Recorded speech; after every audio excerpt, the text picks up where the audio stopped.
அனைவருக்கும் வணக்கம். மகர ராசிக்காரர்களுக்கு இதுவரை இல்லாத அளவிற்கு மாற்றம் அடுத்த 14 நாட்களில் காத்திருக்கும் அதிர்ச்சியாக எந்தெந்த விஷயங்கள் அமைய போகின்றன, கிரகநிலைகளில் ஏற்படக்கூடிய அதிரடியான மாறுதல்கள் எப்பேற்பட்ட மாற்றத்தை ஏற்படுத்த போகிறது, காத்திருக்கும் அதிர்ச்சியாக எந்தெந்த நிகழ்வுகள் அமைந்துள்ளன. ஆனால் அதே வேளையில் கிரகநிலைகளில் மாறுதல் மற்றும் அமைப்பு காரணமாக நன்மை தரக்கூடிய நிகழ்வுகளாக காத்திருக்கும் மகிழ்ச்சியாக எந்தெந்த விஷயங்கள் அமைய போகின்றன என்பதை சற்று விரிவாக பார்க்கலாம். முதலில் பொதுவாக கிரகநிலைகள்ல நன்மை தரக்கூடிய கிரகநிலைகளின் அமைப்பாக எந்தெந்த கிரகநிலைகள் உள்ளது என்று ஆராய்ந்து பார்க்கும் போது நிச்சயமாக மகர ராசிக்காரர்களுக்கு அதீத நன்மை கொடுக்கக்கூடிய வலுவான அமைப்பில் மிகவும் வலுவாக சஞ்சரிக்கிறாருங்க. முழு சுப கிரகமாக இருக்கக்கூடிய குரு மிக வலுவாக பஞ்சமஸ்தானம் என்று சொல்லக்கூடிய 5ஆம் இடத்தில் வலுவாக சஞ்சரிக்கக்கூடிய இந்த வேளையில் பல்வேறு வகையான நன்மைகள் நிறைந்து கிடைப்பதற்கான சாத்தியக்கூறுகள் உண்டு. ஏனென்றால் குரு 5இல் சஞ்சரிக்கக்கூடிய தருணத்தில்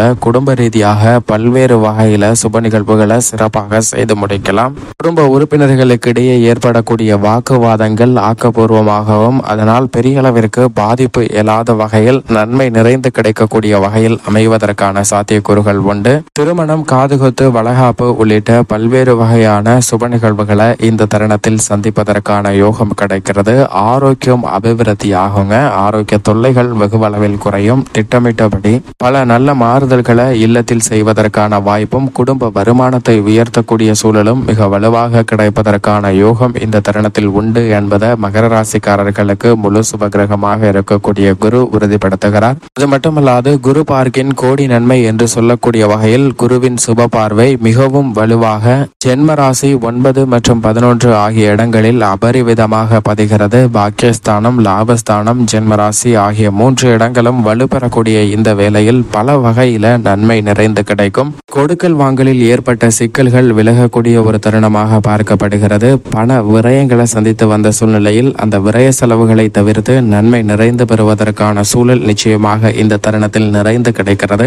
குடும்ப உறுப்பினர்கள், நண்பர்களுக்கிடையே இருந்த பகை உணர்ச்சி குறைந்து அன்பும் ஒற்றுமையும் அதிகரிக்கக்கூடிய சூழல் மிக வலுவாக உருவாகிறது என்பதை குரு தெளிவாக உறுதிப்படுத்துகிறார். அவருடன் இணைந்து மிக வலுவாக சூரியன் 15ஆம் தேதி வரைக்குமே சஞ்சரிக்கிறாருங்க. சூரியன் 15ஆம் தேதி வரைக்குமே குருவுடன் இணைந்து சஞ்சரிப்பதால் பஞ்சமஸ்தானம் வலுப்பெறுகிறது. தந்தை வழி உறவு முறைகள் நல்ல பலம் பெறக்கூடிய ஒரு தருணமாக பார்க்கப்படுகிறது. தந்தை வழி உறவு முறைகள்ல இருக்கக்கூடிய சிக்கல்கள் விலகும். எதிர்பார்க்கக்கூடிய சுப நிகழ்வுகளும் மிக சிறப்பாக கைகூடுவதற்கான யோகம் இந்த தருணத்தில் சிறப்பாக உண்டு என்பதை சூரியன் உறுதிப்படுத்துகிறார். அது மட்டுமல்லாது பல்வேறு வகையில அலைச்சல்கள், சிரமங்கள் குறையும். அவர் 6ஆம் இடமான ரூணரோக சத்ருஸ்தானத்திற்கு மாறினாலும் நன்மை நிறைந்து கிடைக்கக்கூடிய ஒரு அமைப்பாக தான் பார்க்கப்படுகிறது மகர ராசிக்காரர்களுக்கு. எனவே பல வகையில நன்மை இந்த தருணத்தில் நிச்சயமாக உண்டு. அது மட்டுமல்லாது மிக வலுவாக சுக்கிரன் பஞ்சமஸ்தானத்தில் ஆட்சி பலம் பெற்று குருவுடன் இணைந்து சஞ்சரிக்கிறாருங்க 13ஆம் தேதி வரைக்குமே. எனவே முற்பகுதியில் நல்ல பல முன்னேற்ற வாய்ப்புகள் வலுவாக கிடைப்பதற்கான சாத்தியக்கூறுகள் உண்டு. சுக்கிரன் 6ஆம் இடத்திற்கு செல்வதற்கு முன்னதாக நல்ல பல முன்னேற்ற வாய்ப்புகளை அள்ளி கொடுக்க போகிறார். பல வகையில் இதுவரை இல்லாத அளவிற்கு கலைத்துறையில மிகப்பெரிய அளவில் புதிய வாய்ப்புகள் நிச்சயமாக உருவாகக்கூடிய ஒரு தருணமாக பார்க்கப்படுகிறது. வருமானம் இல்லாமலோ அல்லது தடையை சந்தித்த சூழ்நிலையில் நல்லதொரு மாறுதல் ஏற்படுகிறது. புதிய வாய்ப்புகள் நிறைந்து கிடைக்கும். எடுத்த வேலையை கனகச்சிதமாக செய்து முடித்து வருமானத்தை இரட்டிப்பாக மாற்றிக்கொள்வதற்கான யோகம் உண்டு. இது மட்டுமல்லாது கலைத்துறையில் புதிய ஒப்பந்தங்களை மேற்கொள்வதற்கான சாத்தியக்கூறுகள் உண்டுங்க. பல்வேறு வகையில தாமதம் ஏற்பட்டு வந்த நிலையும் தொல்லைகளை சந்தித்த நிலையும் மாறுதல் ஏற்படுகிறது. இதுவரை இல்லாத அளவிற்கு கலைத்துறையில் மிக சிறப்பான மாற்றத்தை மகர ராசிக்காரர்கள் பெறுவதற்கான சூழல் உண்டு. அரசியல் சார்ந்த பணிகளிலும் உச்சபட்ச வளர்ச்சியும் வெற்றி வாய்ப்பும் நிறைந்து கிடைக்கக்கூடிய ஒரு தருணமாக பார்க்கப்படுகிறது. பல்வேறு சந்தர்ப்பங்கள்ல ஏற்பட்டு வந்த குழப்பமான மனநிலைகள் அனைத்திலும் தெளிவு கிடைப்பதற்கான யோகம் இந்த தருணத்தில் மிகவும் வலுவாக கிடைக்க போகிறது. அரசியல் சார்ந்த பணிகளில் உச்சபட்ச மாறுதலையும் வளர்ச்சியும் நிறைந்து பெறக்கூடிய ஒரு அற்புதமான தருணமாக அமைகிறது என்பதை தெளிவாகவும் துல்லியமாகவும் உறுதிப்படுத்துகிறாருங்க சுக்கிரன். மேலும் ஆளுமையும் அதிகாரமும் கொண்ட உயர் பதவிகள் உங்களை தேடி வருவதற்கான அதிர்ஷ்ட யோக வாய்ப்புகள் வாய்ப்புகள் நிச்சயமாக மகர ராசிக்காரர்களுக்கு இந்த தருணத்தில் மிகவும் வலுவாக கிடைக்கிறது.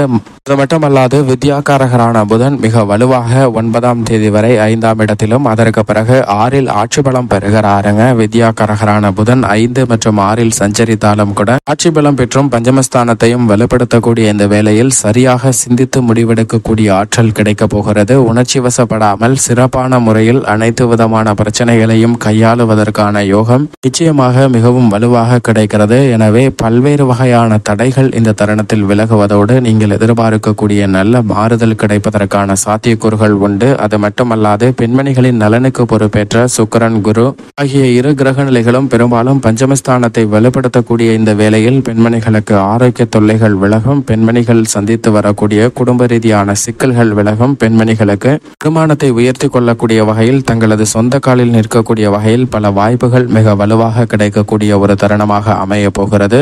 மிகவும் வலுவாக ராசியின் ராஜயோகாதிபதியாக இருக்கக்கூடிய செவ்வாய் ஆட்சி பலம் பெற்று மிக வலுவாக சுகஸ்தானத்தில் சஞ்சரிக்கிறாருங்க. பொதுவாக செவ்வாய் 4ஆம் இடமாகிய சுகஸ்தானத்தில் அர்த்தாஷ்டகஸ்தானத்தில் சஞ்சரிப்பது அவ்வளவு நன்மை தரக்கூடிய ஒரு அமைப்பு இல்லை என்றாலும் கூட மகர ராசிக்காரர்களுக்கு அவர் உச்ச அதிபதியாக பார்க்கப்படுகிறார். எனவேதான் அவர் ஆட்சி பலம் பெறக்கூடிய இந்த வேளையில் நிச்சயமாக பல நல்ல மாறுதல்கள் இதுவரை இல்லாத அளவிற்கு சந்திப்பதற்கான சூழல் உண்டு. இருந்தாலும் ஆரோக்கிய தொல்லைகள் அலைச்சல்கள் சற்று கூடுதலாக இருக்கும். எனவே எந்த பணியை மேற்கொண்டாலும் சற்று விழிப்புணர்வுடன் செயல்படுவது நல்லது. கால்நடை வளர்ப்பிலும் சில விரயங்களை சந்திப்பதற்கான சூழல் உண்டு. இந்த தருணத்தில் எதிர்பாராத மாறுதல் நிரந்தர மாறுதலாக அமைவதற்கான சூழலும் உண்டு என்பதை செவ்வாய் உறுதிப்படுத்துகிறார். நிழல் கிரகமாக இருக்கக்கூடிய ராகு மற்றும் கேதுவின் அமைப்பை ஆராய்ந்து பார்க்கும் போது ராகு 3இலும் கேது 9இலும் சஞ்சரிப்பது நல்ல முன்னேற்ற வாய்ப்புகளை வலுவாக பெற்று தரக்கூடிய ஒரு அமைப்பாக பார்க்கப்படுகிறது. ராகு முன்னேற்றத்திற்கு முட்டுக்கட்டையிடக்கூடிய அனைத்து காரியங்களையும் தவிடுபடியாக்குகிறாருங்க. மோட்சக்காரகரான கேதுவும் 9இல் இருப்பதால் எதிர்மறையான சிந்தனைகள், கற்பனையான பயம், எதிர்காலத்தை பற்றிய அச்சம் போன்ற அனைத்தையும் நீக்குகிறார். இப்படி நவகிரகங்கள்ல பெரும்பான்மையான கிரகநிலைகளின் அமைப்பு மகர ராசிக்காரர்களுக்கு சாதகமாக மாறியிருக்கக்கூடிய இந்த வேளையில் சற்று சாதகமற்ற ஒரு அமைப்பில் மாறி மாறி சஞ்சரிக்கிறாருங்க. சந்திரனின் அமைப்பு மாற்றத்திற்கு உள்ளாவதால் அடுத்த 14 நாட்கள்ல நன்மை தீமை கலந்த ஒரு அமைப்பாக தான் பார்க்கப்படுகிறது. எதிலும் தீர்க்கமான முடிவு வரக்கூடிய ஒரு சூழல் இல்லை என்பதை மகர ராசிக்காரர்களுக்கு தெளிவாக உறுதிப்படுத்துகிறார். ஆனால் அதைவிட ராசியின் அதிபதியாக இருக்கக்கூடிய சனி பகவான் 2ஆம் இடமாகிய தனஸ்தானத்தில் பாத சனியாக 7.5 சனியின் கடைசி பகுதியில் அமர்ந்திருக்கிறாருங்க. சனியின் அமைப்பு நிச்சயமாக சாதகமற்ற ஒரு அமைப்பாக தான் மகர ராசிக்காரர்களுக்கு பார்க்கப்படுகிறது. எனவே இந்த வேளையில் உத்தியோக ரீதியாக நீங்கள் செய்யக்கூடிய சிறு தவறு கூட மிகைப்படுத்தி காட்டப்படுவதற்கான சூழல் உண்டு. எனவே பொறுமையும் நிதானமும் மிக முக்கியமாக தேவைப்படுகிறது. எதை செய்தாலும் திட்டமிட்டு செய்ய வேண்டிய ஒரு தருணமாக அமைகிறது என்பதில் நிச்சயமாக சந்தேகமே இல்லை என்பதை மகர ராசிக்காரர்களுக்கு தெளிவாக உறுதிப்படுத்துகிறார். தொழில்துறை வியாபாரத்துறையில் அகலக்கால் வைக்க வேண்டாம். திட்டமிட்டு அளவான முதலீடு மேற்கொள்வதால் கணக்கச்சிதமாக தொழில் மற்றும் வியாபாரம் சார்ந்த பணிகளை மேற்கொள்ள முடியும். எனவே லாபம் நிறைந்து கிடைக்கும். அகலக்கால் வைப்பதால் சில தடுமாற்றத்தை சந்திப்பதற்கான சாத்தியக்கூறுகள் உண்டு. இந்த தருணத்தில் சாதகமற்ற கிரக அமைப்பாக பார்க்கப்படுவது நிச்சயமாக செவ்வாய், சனி,